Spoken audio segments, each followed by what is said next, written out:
decía que buenas tardes y qué maravilla de verdad acabar la jornada con el Teatro Principal de Pontevedra lleno para escuchar hablar de periodismo. Y además qué gusto poder decirles que hemos conseguido algo que soñábamos con poder conseguir, pero que no teníamos claro que fuese posible, que ser trending topic en España. Ahora mismo estamos en el número 7, pero estuvimos en el número 5. Con el hashtag Mulleres que opinan, os animo a que sigáis retuiteando y tuiteando cosas con ese hashtag. Nosotros hemos decidido cerrar la jornada del viernes con una ponencia en formato entrevista que, como ven, es la opinión más allá de la actualidad. Y para ello hemos invitado a una mujer que tiene más de 40 años de carrera, que ha hecho miles de entrevistas a personajes de máxima actualidad, que ha vivido in situ la caída de la URSS o del muro de Berlín cuando aquello era la máxima actualidad, pero que por el camino ha aprendido a reflexionar, a opinar, a hacernos pensar sobre cuestiones menos de Estado y más de calle. Y yo utilizo mucho la palabra ligereza desde que ella la patentó con un hashtag, cuando todavía se usaba menos que ahora, en su maravilloso libro La ridícula idea de no volver a verte. Y además lo que pretendíamos hacer durante todas estas jornadas era invitar a mujeres que ejerzan esta profesión y que representen diferentes generaciones. Creo que lo hemos conseguido. Tenemos una de las más veteranas, pero ya les digo que es tremendamente joven, que cuando uno habla con ella se contagia de su juventud y además estoy segura de que va a levantar el ánimo después de tanto fatalismo, realismo que nos han dejado, pero fatalismo, porque yo siempre que hablo con ella me doy cuenta que yo soy una fatalista y ella está llena de vida. Bueno, ella es Rosa Montero, Premio Nacional de Literatura 2017, entre otras muchas cosas. Gracias, cariño. Gracias a vosotros. Y a mí me ha encantado ver cómo ha llegado con tiempo, creo que unas 3 ponencias, te ha dado tiempo a escuchar, sí. Elisa Beni, a Marta García ayer y este coloquio final. Y mi primera pregunta es, ¿qué has anotado en tu libreta? Sí, ¿En qué te han hecho pensar ellas? Bueno, lo primero, qué maravilla este acto, qué maravilla la gente que ha hablado. Me he perdido las de esta mañana, pero deben ser fantásticas. Qué maravilla estar con Susana, que es una de las mejores entrevistadoras de este país. Esa. Es verdad. Cierto. Completamente. Bueno, en este punto yo voy a decir que, como pueden suponer, voy a dormir muy feliz porque yo estudié periodismo para algún día entrevistar como Rosa Montero. Qué mona. Ahora puedes seguir. Qué mona. Bueno, y además es tan perceptiva, ¿no? Porque efectivamente iba a poner una nota de optimismo, efectivamente. O sea, que es como si tuviera una bola de cristal, ¿no? Lo que no sé si voy a estar muy energética porque he dormido 4 horas y estoy un poco torpe mentalmente, pero he estado escuchando, efectivamente. Esto iba a ser en principio solo una conversación y seguro que más interesante que el pequeño rollito que os voy a soltar, pero he estado escuchando las ponencias y se me han ocurrido varias cosas al hilo que iba apuntando afanosamente porque ha sido muy interesante, ¿no? En esa charla fantástica que ha dado Marta García ayer, que me ha parecido deslumbrante, ¿no? Ha dicho algo muy interesante y dice, no he venido aquí a hablar de mujeres. Y me encanta porque entiendo perfectamente lo que quiere decir. Hemos venido, no a hablar de mujeres, hemos venido a hablar de que vamos a cambiar el mundo, de que estamos cambiando el mundo. Y eso obviamente no es hablar de mujeres. Es absolutamente increíble que durante todos estos años hablas del tema de la deconstrucción del sexismo en la sociedad y entonces la gente cree que estás hablando que el feminismo y esto es un tema que nos interesa solo a las chicas, ¿no? Afortunadamente eso está cambiando ahora y de hecho aquí hay un montón de hombres y vamos, me parece maravilloso que estén, ¿no? Está cambiando esa percepción. Pero yo estoy harta de haber vivido toda mi vida en redacciones progres además y en la época, ¿no? de que se luchaba por una sociedad nueva y distinta y cuando sacabas un tema feminista pues los tíos se ponían a mirar la agenda, a no sé qué, a hablar entre ellos porque eran cosas de chicas. Y es tan estúpida esa idea, porque si estamos cambiando el rol de la mujer, obligatoriamente cambia el rol del hombre. Y de hecho hemos cambiado una sociedad sexista y machista de milenios. En 100 años hemos cambiado hombres y mujeres esa sociedad de una manera asombrosa, en Occidente, que luego ya hablaremos, ¿no?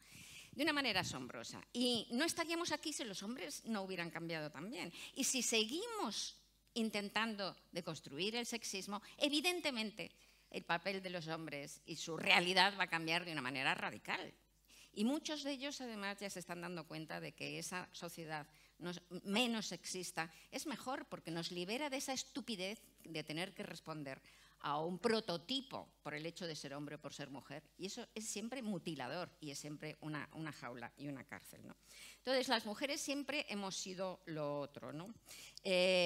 Algo ajeno a lo normal. Se supone que la normalidad, como también se ha dicho antes aquí, es lo masculino. A mí siempre me ha sacado de quicio, lo he escrito varias veces, siempre me ha sacado de quicio que cuando una novelista mujer escribe una novela protagonizada por una mujer, la gente piensa que está hablando de mujeres. Y cuando un novelista varón escribe una novela protagonizada por un hombre, la gente piensa que está hablando del género humano. Pues yo no escribo de mujeres, escribo una novela protagonizada por una mujer. Estoy escribiendo sobre el género humano. Lo que pasa es que el 51 y pico % del género humano somos mujeres, ¿no? Entonces, en esta visión errónea y sesgada de la realidad, por desgracia, participamos las mujeres también. Muchas mujeres creen que una novela que está protagonizada por una mujer habla de mujeres. Y no solamente eso, creemos muchas más cosas completamente sexistas, porque el sexismo, el machismo, lo he dicho antes en el micrófono, es una ideología en la que nos educan a todos y la tenemos calada en el cerebro. Hay montones de estudios fantásticos que se han hecho sobre el tema y que resultan bastante aterradores, que indican cómo esta sociedad sigue priorizando, sigue fomentando la estructura en la que el hombre es lo primero, y en ello caemos también en la visión de las mujeres. Por ejemplo, está ese experimento maravilloso que hizo la Universidad de Yale en el año 2013 con 2 estudiantes de ciencias, Jennifer y John, que aspiraban a dirigir el laboratorio de ciencias de la Universidad de Yale. Entonces, como se suele hacer en Estados Unidos, la Universidad de Yale mandó el currículum y un proyecto que había escrito John y el currículum y un proyecto de Jennifer a que lo valoraran a 127 catedráticos, es decir, gente con tenure, los catedráticos más importantes de las 6 universidades más importantes de Estados Unidos. Eran hombres y eran mujeres, eran profesores de química, de biología, etc. Y les pidieron que valoraran, que puntuaran, un sistema complicado de puntuación, los proyectos de los 2 pretendientes al puesto, aspirantes, y que dijeran qué dinero deberían pagarles. Entonces, ganó por un punto entre 10, fue más complicado, pero bueno, por un punto entre 10 ganó el proyecto de John, y además dijeron que a John le debían pagar 32.000 dólares, me parece que fue, y a Jennifer, que perdió, dijeron que debían pagarle 26.000 dólares al año, anuales. Bueno, hasta aquí todo normal. El estupor comienza cuando sabemos que el proyecto y el currículum eran exactamente iguales y que solo cambiaba el nombre de John y de Jennifer. A la mitad de los cátedros se les mandó esos papeles diciendo que se llamaba John y a la otra mitad diciendo que se llamaba Jennifer. Y había hombres y había mujeres entre los que juzgaban, ¿no? Entonces, seguimos teniéndolos en la asistencia primaria, en la atención médica primaria. Hay montones de estudios hechos en montones de países. Ante los mismos síntomas, a las mujeres se las receta ansiolíticos en un tanto por ciento mucho más elevado y a los hombres se les mandan pruebas diagnósticas. También en la atención primaria. Si el hombre dice que le duele algo, le dan muchos más calmantes y a la mujer le dan otra vez ansiolíticos. Porque la palabra del hombre sigue siendo la ley. Y entre esa gente que hace eso están doctoras, están enfermeras.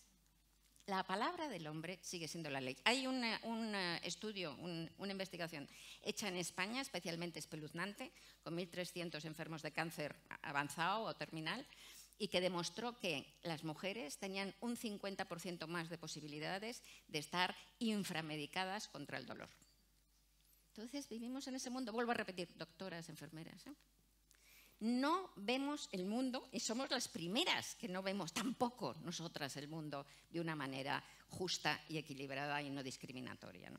Yo no pido Yo no pido que, por favor, nos metan a las mujeres en los consejos de administración, en las enciclopedias, en los premios, en la dirección de las empresas, porque pobrecitas de nosotras llevamos muchos años discriminadas y tienen que ayudarnos, ¿no? No, yo lo exijo porque valemos tanto más que los hombres. Lo que pasa es que no lo vemos ni nosotras, ni nos lo creemos todavía. Ese es el paso que tenemos que dar, ¿no?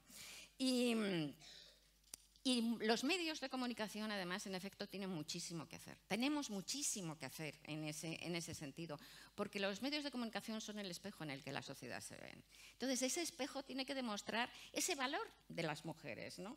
Para que os deis cuenta de hasta qué punto la visión que tenemos del mundo está totalmente trastornada.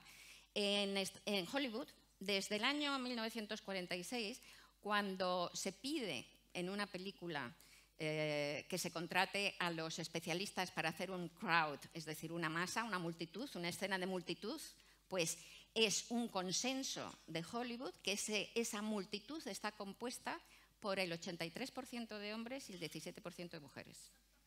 Me parece magnífica esa imagen para retratar de qué manera vemos el mundo. Estamos hartos de ver las películas de Hollywood, ni nos damos cuenta, ¿no? 83% de hombres, 17% de mujeres, ¿no? Nos han escatimado la mitad del mundo. Y eso es gravísimo, ¿no? Voy a sacar ahora una nueva edición de un libro mío de hace 24 años que se llamaba Historias de Mujeres. Entonces, vamos a sacar una nueva edición, se va a llamar Nosotras, saldrá en mayo. Y le he añadido 90 mini biografías de mujeres desde hace 4.700 años hasta ahora. 90, algunas así, de cortas, y algunas de una página, ¿no?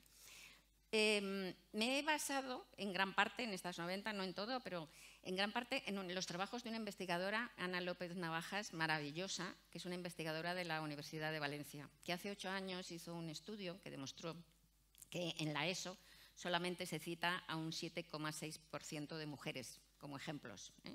Solamente un 7,6%. Eso fue un estudio de hace 8 años. Y desde hace 8 años está preparando una base documental de mujeres a lo largo de la historia para que se use y se pueda.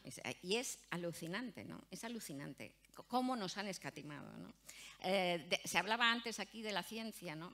Y de que las mujeres que parece que no están en matemáticas y tal y cual. Hay montones, y ha habido montones de mujeres matemáticas importantísimas.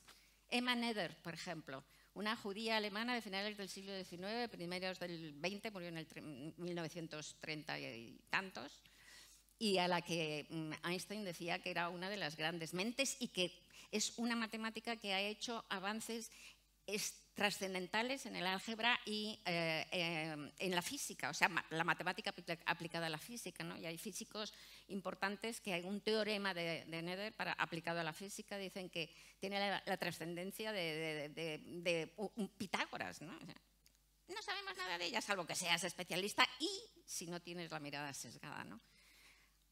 La informática, Ada Byron, la hija de Byron. Ada Byron fue la primera que creó un algoritmo para la informática, es la madre de la informática, ¿no? Sacó un libro de notas de una máquina, de un diseño, de un proyecto de máquina de Charles Babbage, que era la máquina calculadora mecánica, ¿no? Nunca la consiguió hacer, pero Ana Byron, sobre ese proyecto de Babbage, escribió el desarrollo de lo que ella llamaba la ciencia de la ordenación, que es la informática, el primer desarrollo de la ciencia informática. Y escribió el primer algoritmo, es la madre de la informática. Hay montones, montones y montones de mujeres, ¿no? Y el hecho de que nos las hayan escondido y que nos las hayan robado del panorama del mundo, a todos, a hombres y a mujeres, nos ha convertido en unos tarados, es decir, verdaderamente es una cosa patológica, ¿no?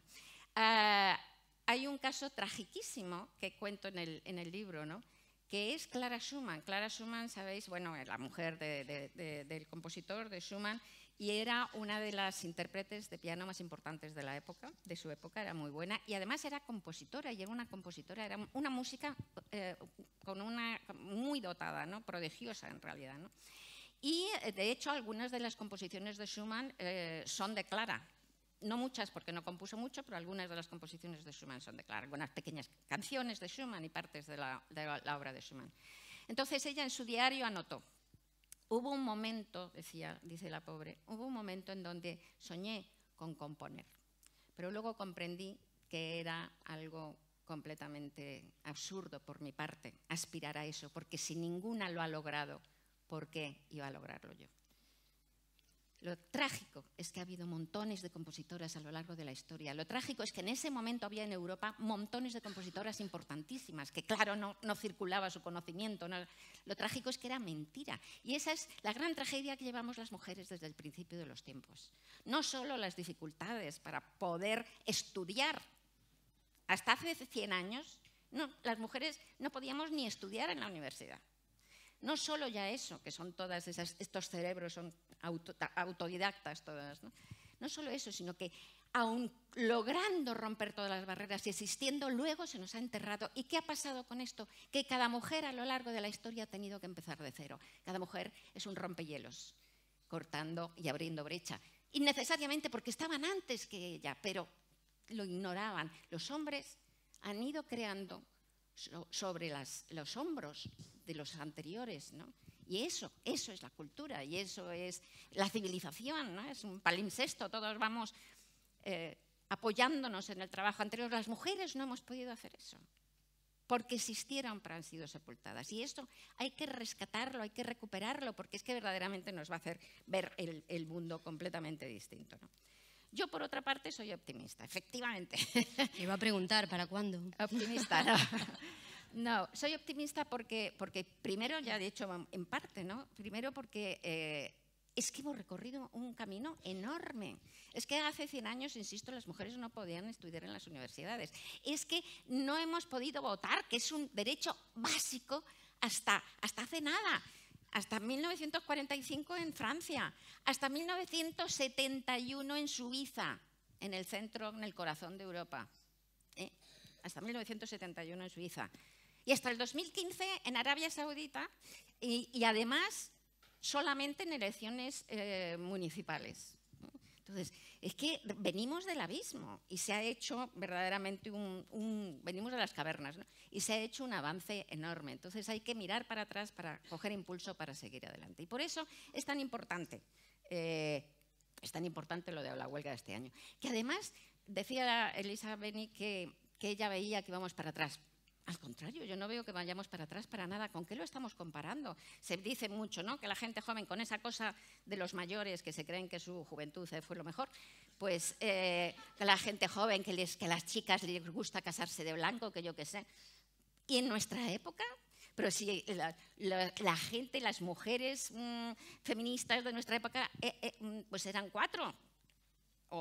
Y si hubiéramos podido hacer las encuestas que hoy se hacen y que demuestran que efectivamente hay un porcentaje de 25% de chicas que piensan que su novio las tiene que mandar y tal, pues si se hubiera hecho eso hace 30 o 40 años hubiera sido un 80, un 70%. Es evidente que la situación ha mejorado, evidente, es obvio, es no haber vivido aquello para no darse cuenta de que es así. Y además ahora estamos en un momento verdaderamente de salto hacia adelante. Estamos subiendo un pequeño escalón de la historia. Cuesta mucho subir los escalones. Quizá lo estamos subiendo porque vemos que estamos en riesgo de perder lo ganado durante siglos. Y no solo en el caso de la deconstrucción del sexismo, sino en otros derechos básicos, ¿no? Pero, por ejemplo, el año pasado, el 8 de marzo, las manifestaciones de todo el mundo del 8 de marzo fueron más grandes que nunca. Y en Madrid yo no había visto una manifestación así de grande en concreto, ¿no? Estábamos 70.000, 80.000 personas fácilmente, y el 75% de esas 80.000 personas era gente menor de 25 años. O sea que era pasar el testigo claramente. Y de ese 75 o 80% menor de 25 años, había a lo mejor un 30% de hombres. ¡Qué maravilla! Eso es impensable, absolutamente impensable antes. Y por eso esta huelga es tan importante. Yo estoy absolutamente a favor y la estoy convocando. Es una huelga absolutamente necesaria para darnos el lugar, para convencernos de que tenemos ese lugar, para intentar dar esa visibilidad a la otra parte del mundo y creérnoslo, dar ese paso, ¿no? Porque por el hecho de vivir en este mundo traducido a lo a lo patriarcal, porque no es ni siquiera a lo masculino, a lo machista, traducido a lo machista, pasan las cosas que pasan, ¿no? O sea, pasa que hay millones de mujeres que tienen que vivir veladas, que están carentes de los derechos más básicos, que no pueden salir a la calle sin la compañía de un varón, que no pueden trabajar, ¿no? Millones. Hay 3 millones de niñas a las que le cortan el clítoris cada año. Hay miles de mujeres a las que, bueno, ayer secuestró Boko Haram a otras 120 niñas, me parece, ¿no? Hay miles de mujeres a las que, con los llamados crímenes de honor horrendos estos, ¿verdad? Pues las lapidan, las acuchillan, las rocían de queroseno y las prenden fuego. Muchas veces es la madre la que las rocía de queroseno y las prende fuego, ¿no? Entonces, es una especie de genocidio en marcha que hay en el mundo. ¿Y qué hace la comunidad internacional?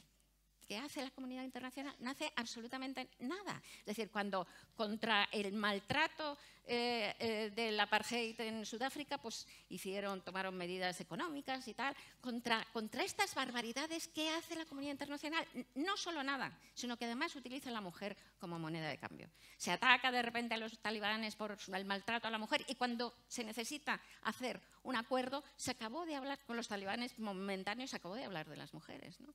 ¿Y qué hacemos nosotras que no exigimos que se haga algo? ¿Cómo es posible? Porque nos falta dar ese paso, subir ese escalón, tener esa visibilidad, ponernos en valor, no resignarnos. Porque venimos de una sociedad, que eso es lo importante que está pasando en estos últimos meses, ¿no? De una sociedad que ha aceptado esa visión, como digo, machista. Yo cuando era pequeña iba al colegio, al Instituto Beatriz Galindo, que estaba a 7 paradas de metro de mi casa con un transbordo en medio, ¿no? Y bueno, fui ahí desde los 10 años hasta los 17 años, ¿no? Y la verdad es que en aquella época, pues y en mi clase social, que era baja, pues no había este proteccionismo de los niños que hay ahora. Entonces yo iba sola, siempre desde los 10 años, iba sola. Iba y venía 4 veces al día, porque ibas a comer a casa y volvías, ¿no? Bueno, pues estoy segura de que ni un solo día, sobre todo desde los 10 años, cuanto más pequeña más, ¿no? Hasta los 15 o 16, que ya fui mayor de aspecto y tal, y ya fue un poco menos. Pero estoy segura de que ni un solo día me salvé de que entre los 4 trayectos me tocaran el culo, se frotaran contra mí. Estoy segura. Eso era el pan nuestro de cada día, era lo habitual, aprendías como estrategias para intentar, te salías corriendo del vagón en el último momento. Cuando teníamos como 11 años, una amiga y yo que íbamos juntas, mi amiga protestó porque estaban abusando de ella en el vagón y el pedófilo la bofeteó y nadie nos defendió. Absolutamente nadie. Esto era lo normal, nos sentíamos lo normal, o sea, nos sentíamos asustadas, humilladas, pero pensábamos que éramos como gacelas que tienen que enfrentarse a los leones. En el mundo hay gacelas, tú eres una maldita gacela y están los leones y bueno, esto es así. Bueno, pues es que no es así. Es que no es así. Y eso es el momento en el que estamos y por eso es tan importante ir a la huelga.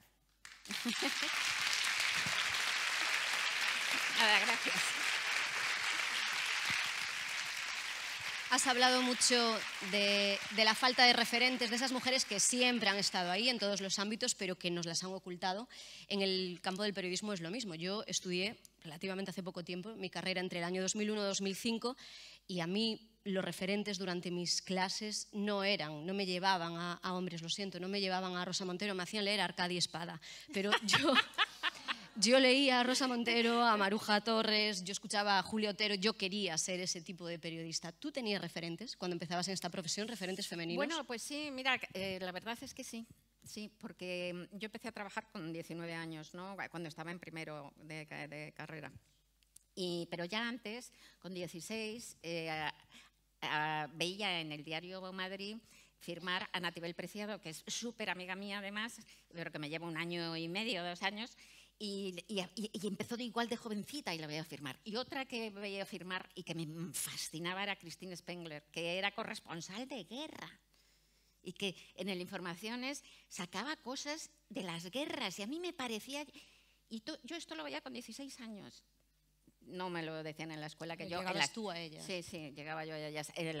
Yo hice la carrera en la Escuela Oficial de Periodismo, que era una basura. O sea, aquí antes decía Ana que ella había trabajado mucho y escrito mucho. En la Escuela Oficial de Periodismo era una basura absoluta. O sea, lo único que aprendí yo en la Escuela Oficial de Periodismo fue a jugar al mus en el bar. Y estoy muy contenta de ese aprendizaje, que conste. Entonces ahí ahí no te enseñaban nada de esto, ¿no? Pero sí, yo lo había visto en esos periódicos, me acuerdo de estas dos que eran como, me fascinaban, ¿no? Hablabas también mucho de la deconstrucción del sexismo, de cómo es un trabajo de todos, de cómo eso cambia la sociedad para todos. Es una de las reflexiones que hacías en una de tus últimas columnas publicadas en El País, que era 2 pasos para atrás o para adelante. Hacías la reflexión sobre la deconstrucción del sexismo, pero también cómo esos pasos para adelante que hemos estado dando, sobre todo a raíz del movimiento Me Too, ha construido también una reacción contraria a eso. Claro. ¿En qué avanzamos más? ¿En la deconstrucción o en la construcción reaccionaria? Optimista que soy, por supuesto que avanzamos más. Como he dicho antes, la prueba es esto, la prueba es que estamos aquí, la prueba es el tipo de vida que llevamos, la prueba es que podemos ir a la universidad, la prueba es que, etcétera, etcétera, ¿no? Avanzamos, no, pero lo que pasa es que todo movimiento social, no pasa solo con esto, ¿no? Todo movimiento social, es la tesis un poco del artículo, ¿no? Todo avance, ¿no?, de progreso de la historia viene acompañado por una fuerza reaccionaria, retrógrada, que se opone, ¿no? Entonces, pues en el siglo XX, por ejemplo, pues ha sido un siglo en donde ha avanzado la democracia como nunca en la historia. No me acuerdo ahora, tengo una memoria de pez para los datos, pero yo creo que en como 80 o 90 países a lo largo del siglo XX entraron en democracia o en vías de democracia, ¿no? Bueno, pues frente a eso hay en el mundo ahora mismo una clara añoranza de los totalitarismos. Al contrario, ¿no?, frente a eso, ¿no? El siglo XX ha sido también, ha habido un movimiento hacia el laicismo en las sociedades potentísimo, poderosísimo. Frente a eso surgen la fiebre de las religiones completamente ultra radicales y tremendas, ¿no? Y así todo. Frente al movimiento que ha habido también en el siglo XX importantísimo de la construcción de supranacionalidades, ¿no?, como desde la misma ONU hasta la Unión Europea, etcétera, etcétera, pues surge la fiebre de las atomizaciones nacionalistas, ¿no? Entonces es así, o sea, es así. Y evidentemente al dar este paso que estamos dando, este pequeño peldaño que estamos subiendo, pero que, insisto, pequeño no es minimizarlo, es que subir un peldaño de la historia, aunque sea así, cuesta muchísimo, ¿no? Entonces, al dar este paso que estamos dando, pues yo lo sabía que iba a venir. Al principio, de repente, sale lo del movimiento Me Too y es como si toda la sociedad se hubiera caído de un guindo y todo el mundo diciendo, ay, es verdad, pobres chicas, pobres chicas, pobres chicas. Claro, inmediatamente empieza a surgir la reacción, ¿no? Y reacciones como además pues muy evidentes y muy civilinas, ¿no? Por ejemplo, como las cartas de las intelectuales francesas. La carta de las intelectuales francesas siempre ha habido mujeres, insisto en que las mujeres somos también sexistas, somos también machistas, y siempre ha habido esas mujeres que Simone de Beauvoir las llamaba las mujeres pelota, no porque fueran cobistas, que también, ¿no?, daban coba al poder, sino porque el sistema utilizaba para arrojarlas como una pelota, una imagen al resto de mujeres y decirles, ¿veis? Por ejemplo, decís que no se le da oportunidades a las mujeres, pero está esta mujer, ¿no? Y arrojar la imagen. Entonces, siempre ha habido eso. O otra cosa que me tiene, que estoy escribiendo el artículo no de la próxima semana, porque mis artículos tardan 15 días en publicarse, el de dentro de 2 domingos, pues la súbita canonización, esta santificación que le están haciendo a Woody Allen, ¿no?, que parece ser ahora que es un santo que sube a los altares y que además es una pobre víctima, un cordero blanco inocente al que los excesos de la caza de brujas del Me Too pues está condenando a una vida horrorosa y ni siquiera sabe la gente que lo cuenta, ni siquiera saben los detalles. Es un pantano la historia de Woody Allen, un pantano tremendo, porque es la típica juicio envenenado por todas partes, ¿no? Pero es que la gente que escribe los artículos ni siquiera sabe, se ha documentado de la realidad, ¿no? Entonces, hay unos datos tremendos, ¿no? Pero es un poco largo, no sé si meterme y contaros lo de Woody Allen o no, voy a dejarlo. Pero vamos, quiero decir que hay unos datos alucinantes de poner los pelos de punta que desde luego dan base a que haya gente que piense que es culpable. Yo al 60% creo que es culpable. En ese artículo al que hacía mención, el de 2 pasos para atrás o para adelante, si no lo han leído, búsquenlo en la hemeroteca de la web del País.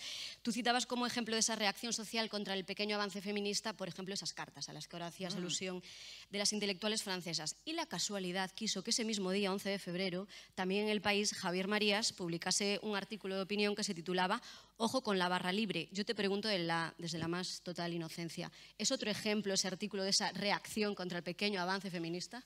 Mira, no te lo vas a creer, pero no lo he leído. No puede ser, Rosa. Te lo juro. No lo he leído. Pero supongo que ese día tú notabas en redes sí, que enlazábamos ambos artículos. Pues sí, claro. Como que analizaban la realidad desde la oposición. Más razón para no leerlo. La decisión de no leerlo fue consciente, para no enfadarte. Sí, bueno, sí. No lo leí. Pero te comentaron algo de él. Que no. Bueno, tú no opines sobre él, pero yo voy a leer solamente una frase que resume muy bien el artículo de Javier Marías, que también lo pueden buscar en la hemeroteca web del País. El título es Ojo con la barra libre. Se resume muy bien esta frase, que es literal, que él escribía: dar crédito a las víctimas por el hecho de presentarse como tales es abrir la puerta a la venganza, las calumnias y los ajustes de cuentas. Bueno, en esa línea, en una línea totalmente diferente al que escribía Rosa. Es un poco como el caso de Woody Allen, lo que está pasando. Sí. Yo quiero seguir hablando ahora de las redes, de tu relación con las redes y de la respuesta que las redes dan a esos artículos de opinión que tú escribes en El País. Por ejemplo, otro de los recientes, palabras chirriantes. Una de las cosas que escribía Rosa en esa columna era: si la sociedad cambia, la lengua también. Por ejemplo, está desapareciendo el término señorita, decía ella, que pertenece a un sistema social caduco. Y los tuiteros con sus comentarios te han demostrado que ese sistema social no está tan caduco. No, primero tampoco leo los tweets. Ahora salgo de las redes ya, ¿eh? Pero hay que protegerse, de verdad. O sea, es que no se puede. O sea, que no los leo, ¿no? Y segundo, creo que las redes, yo soy súper tecnológica, me encanta la ciencia. Me encanta, leo mucha divulgación científica y siempre he sido hipertecnológica. De hecho, además, tengo novelas de ciencia ficción y tal y cual, ¿no? Y siempre me han encantado esta revolución de las redes y tal. En Facebook tengo una vida bastante activa. Y en Twitter tengo Twitter, pero lo uso muy poco. Y, sin embargo, últimamente pues, estoy preocupada, ¿no? por el daño que pueden llegar a hacer las redes, ¿no? Sigue siendo un medio maravilloso, pues como la convocatoria del 8 de marzo, para miles de cosas, un medio maravilloso. Pero al mismo tiempo, pues están los linchamientos. Se está convirtiendo en un patio de colegio gobernado por los matones del colegio, y que está haciendo además que la gente más, como pasa en el patio de colegio gobernado por los matones, que la gente más débil esté sufriendo de una manera tremenda, ¿no? Pueda sufrir de una manera tremenda y sea muy, muy atacada. Entonces, eso es complicado, por no hablar de las otras implicaciones, ¿verdad?, de las redes, como las mafias, los hackers rusos, etcétera, las manipulaciones, las mentiras. Antes se hablaba aquí también en la estupenda mesa de las freelance. Alguien, no sé si fue Ana, no me acuerdo ya cuál de ellas fue, pero que dijo que, bueno, que el Twitter, la información en Twitter era información. Yo creo que no. Yo creo que no es información en absoluto, al contrario, y ese es el gran error. Todavía sí puedes poner opinión en Twitter, eso sí. Yo, al contrario, puedes hacer un blog y lanzar tu opinión, unirlo a Twitter y lanzarlo, ¿no? Y lanzar un artículo de opinión, pero no es información lo que sale por Twitter. Eso que se decía, es que ahora hay una manifestación en Teherán y entonces la gente de la calle manda el Twitter y son los periodistas. No, lo que son esos Twitter son fuentes primarias. Antes tenías que ir a Teherán para hablar con esas fuentes.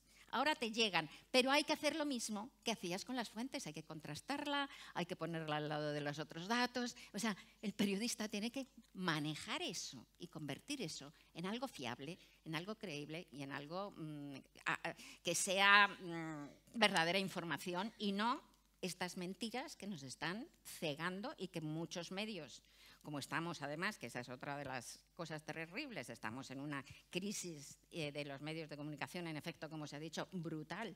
Entonces ahora la gente, sabéis que los medios de comunicación en España fueron el segundo sector más afectado por la crisis después del ladrillo. Primero el ladrillo y luego los medios. O sea, los segundos que más perdieron puestos de trabajo, ¿no? Que es increíble. Entonces, ¿qué pasa con los medios de comunicación? Pues que los están haciendo un cuarto de las personas que los hacían antes, no se puede. Ese cuarto de personas tienen que hacer 7 veces más trabajo porque tienen que hacer el digital, tienen que hacer los papeles, tienen que hacer vídeos, ¿no?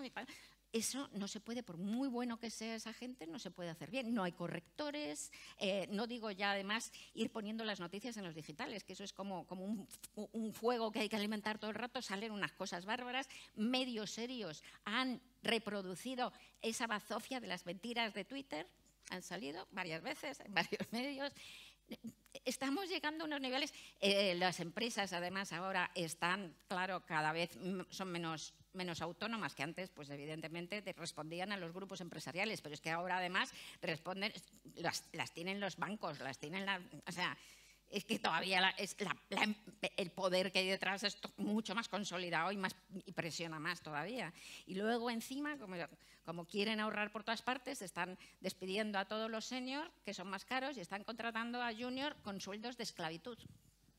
Entonces, pues así efectivamente no se puede hacer buena información de ninguna de las maneras. Tú compatibilizas el trabajo como periodista, como articulista de opinión, con el de novelista. Decía cuando la presentaba, la mayoría de ustedes ya lo saben, que es Premio Nacional de Literatura 2017, un premio literario que se le ha resistido más que los de periodismo, que le llegaron mucho más joven, con 29 ya eras Premio Nacional de Periodismo. Y déjenme dar un dato, es la quinta mujer que consigue ese Premio Nacional de Literatura en 34 años que lleva entregándose, es la quinta mujer. Siempre dice, sobre todo en los últimos años, creo que especialmente a raíz de la publicación de La ridícula idea de no volver a verte, que has aprendido a borrar el yo consciente, a ser más libre y a dejar de lado la ambición de escribir la gran novela para escribir desde la libertad. Si lo has conseguido en la literatura, o tú tienes la impresión de que lo has conseguido, ¿escribes con la misma libertad, opinión, en prensa?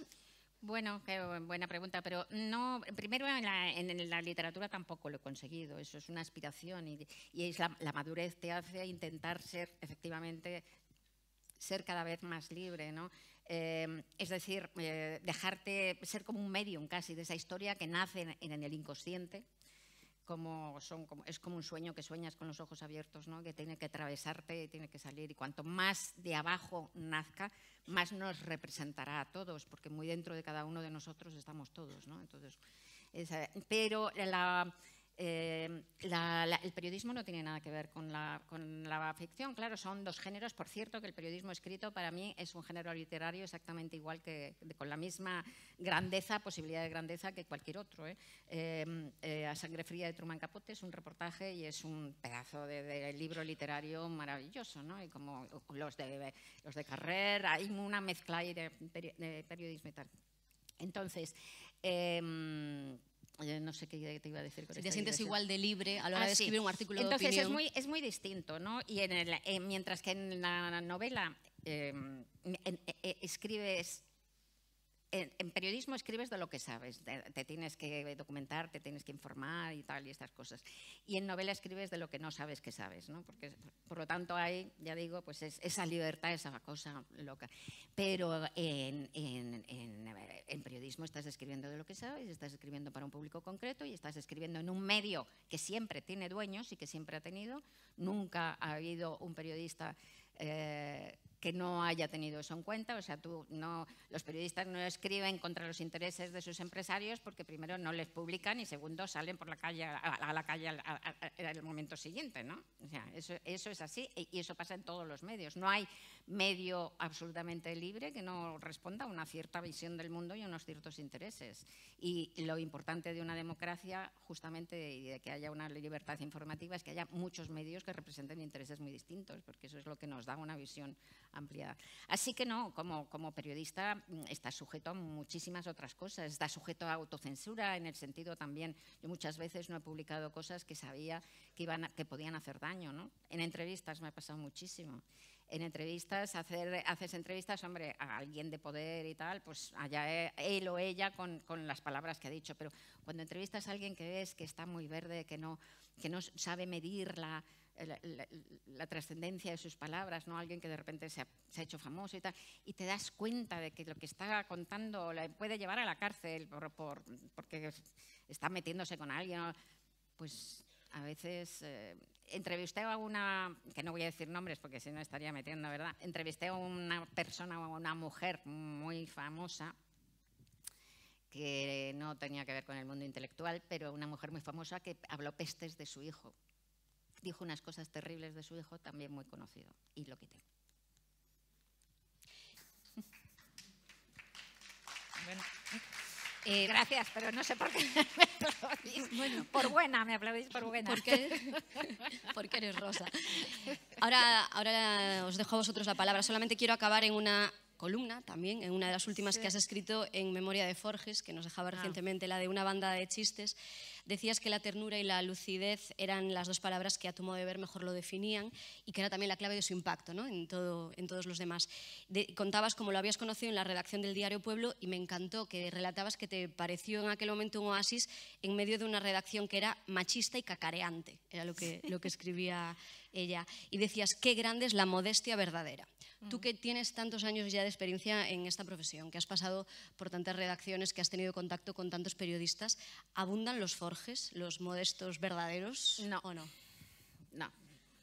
No abundan. Además, el periodismo tiende a ser muy cacareante, efectivamente. O sea, hay una cosa como de chulillos. Bueno, ahora, pobrecitos míos, periodistas, colegas, compañeros, que con esta crisis enorme que estamos pasando, crisis económica, crisis de maltrato y tal, pues nos ha bajado la cresta, ¿no?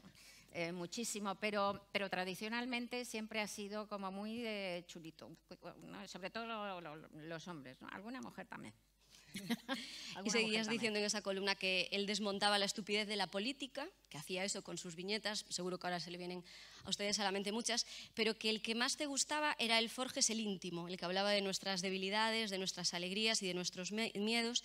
Y yo quería saber si tú eres consciente de que tú haces eso muchas veces con tus columnas, que cuando te muestras íntima y nos pones ante nuestras debilidades, nuestros miedos. Pienso en aquella columna que fue viral, aunque tú no sigas la trayectoria de tus columnas en Twitter, Aviso a Navegantes, cuando estrenábamos supe que fue viral y estoy muy agradecida a ello, pero bueno, mira, escribo lo que necesito escribir, lo que sé escribir y lo que puedo escribir, porque además en periodismo, en novela siempre escribo lo que necesito escribir, porque realmente en la novela nadie me obliga a sacar una novela, sino, o sea que entonces en novela solamente escribo aquello que realmente necesito escribir, y eso es lo que uno debe hacer como escritor de ficción.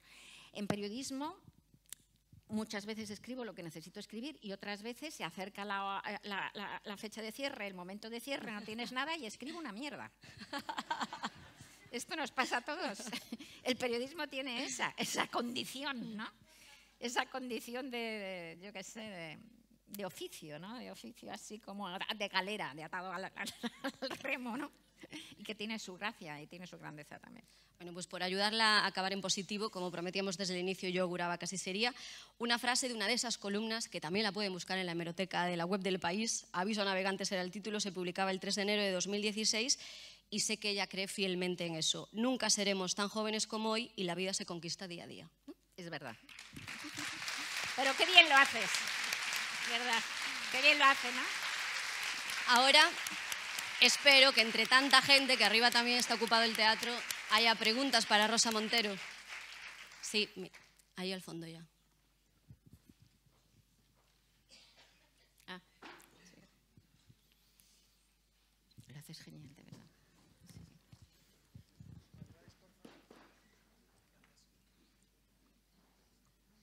Hola, buenas tardes. Hola. Encantada de saludarte, Rosa, en primer lugar. Muchas gracias. Es un placer tenerte en Galicia y poder escucharte con todo lo que estás diciendo y, sobre todo, escuchar un discurso tan optimista, porque sí que es verdad que estamos, bueno, en general, ¿no? Estamos siendo pesimistas o, bueno, muy críticos, con mucha razón en determinados aspectos, ¿no? Pero yo tengo que decir que realmente estoy muy preocupada, porque has dicho dos cosas con las que estoy muy de acuerdo. Uno es, soy optimista porque hemos recorrido un camino enorme, pero también has dicho, estamos en riesgo de perder lo ganado. Yo tengo 27 años, soy periodista.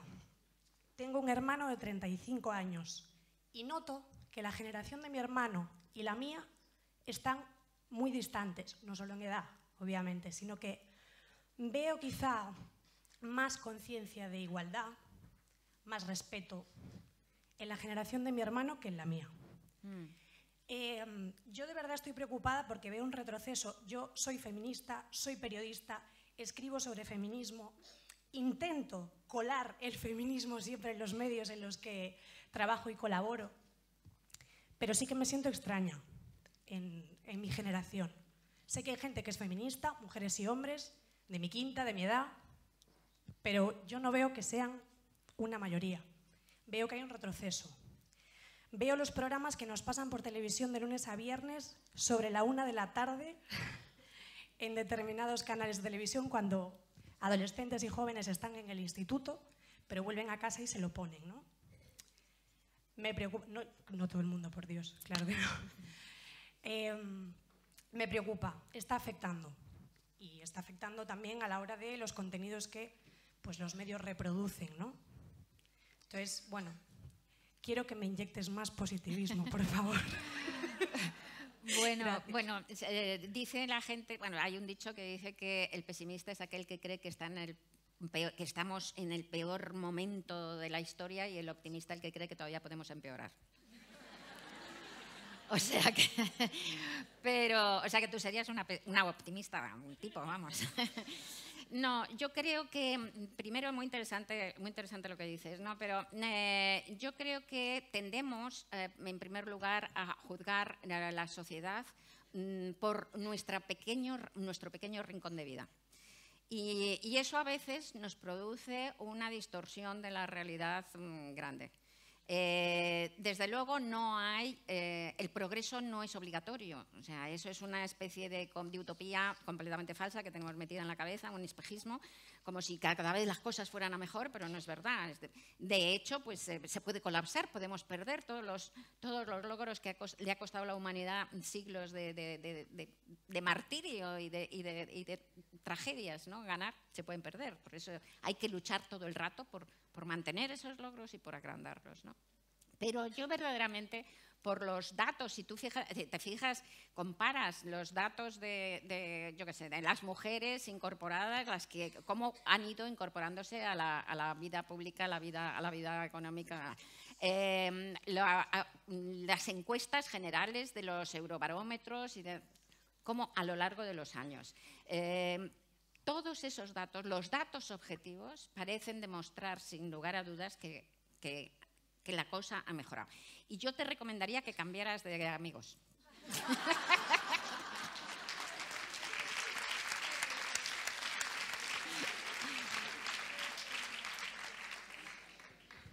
Hola, buenas tardes. ¿Dónde estás?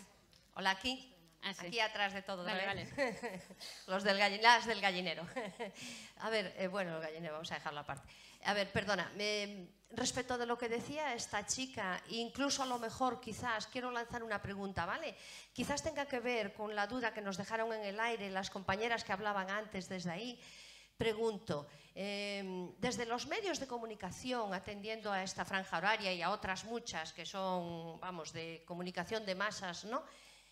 Quizás, pienso yo, no vendrá de ahí el problema de que sigamos o que nos sigan manipulando, haciéndonos creer que en verdad esto es un retroceso cuando no lo es, porque en realidad lo que interesa no es que las mujeres estemos convencidas de que estamos avanzando y mucho. Este poquitísimo del que hablabas, y gracias, es inmenso. Y entonces no interesa que nos convenzamos de que es inmenso, interesa que nos convenzamos que retrocedemos. Comparto con Noam Chomsky lo que explica de los medios de comunicación de masas, y por esto digo, quizás con lo que hablaban las compañeras de antes, la carencia de trabajo, lo mal pagado, porque quizás está mucho mejor pagado lo que va, no creo que saque yo aquí nada, vamos, no voy a descubrir la pólvora, lo que va con el sistema, lo que va con lo que favorece a esta mayoría que son los dueños de todos estos medios. Y entonces estas mujeres u hombres que escriben también en esta línea, aunque por supuesto más mujeres, no están bien pagadas porque no van con el sistema. Esto no se escucha y no se lee porque no es lo que interesa y se oculta. ¿Es esto quizás? Hombre, es una observación estupenda y además que efectivamente anima, ¿no?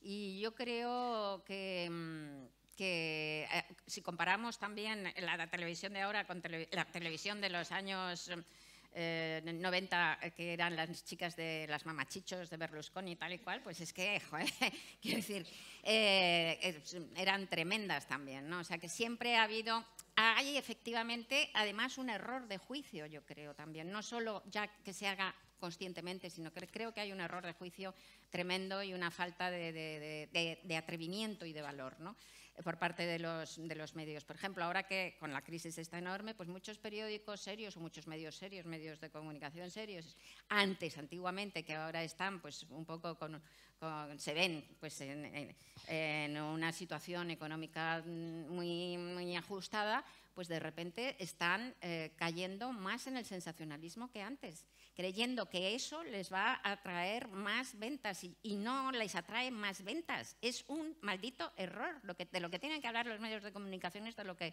a la gente le interesa.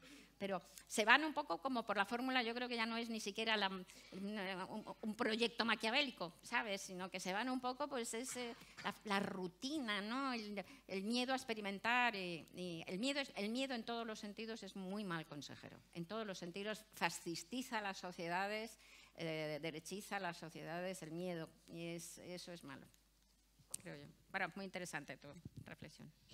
Tenemos tiempo para una pregunta más. Si queréis, claro.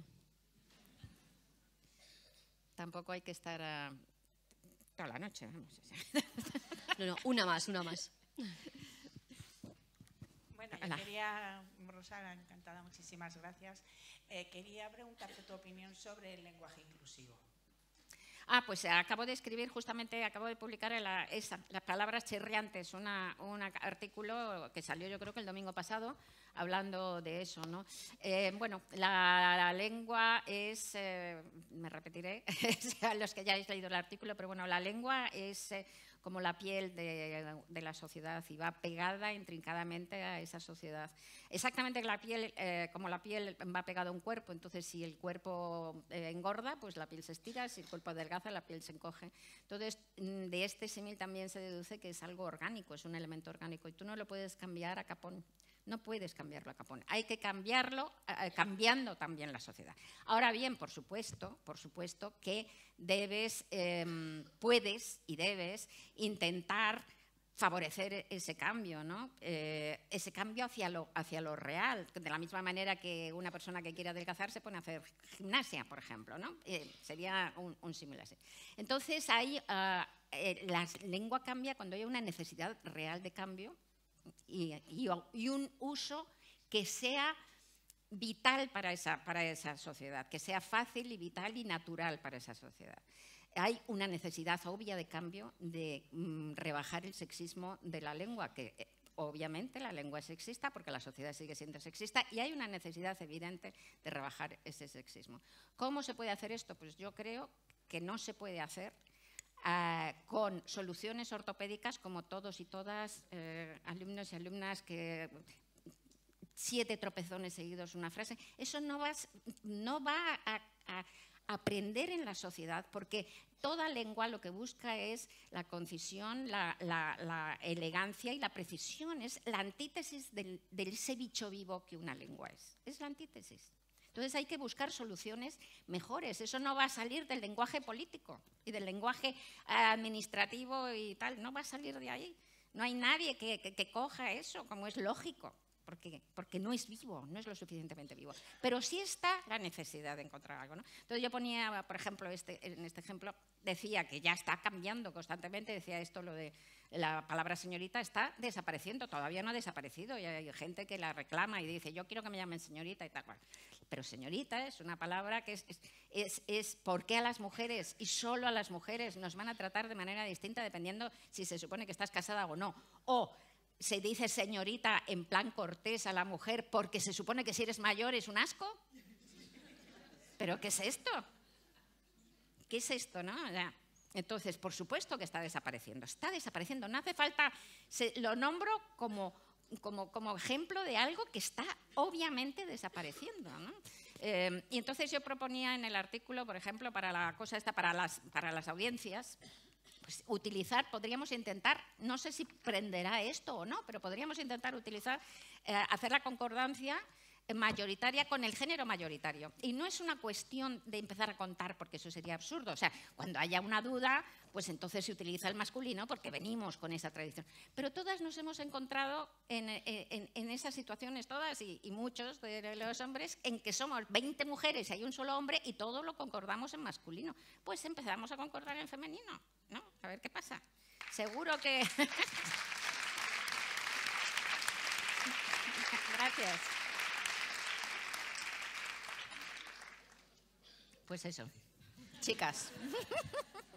Pues muchísimas gracias por acompañarnos. Mañana, aquí a las 10:30, volvemos toda la jornada, así que les esperamos. Gracias. Muchas gracias. Gracias a Rosa por estar cariño. aquí. Muchas gracias. Qué bien.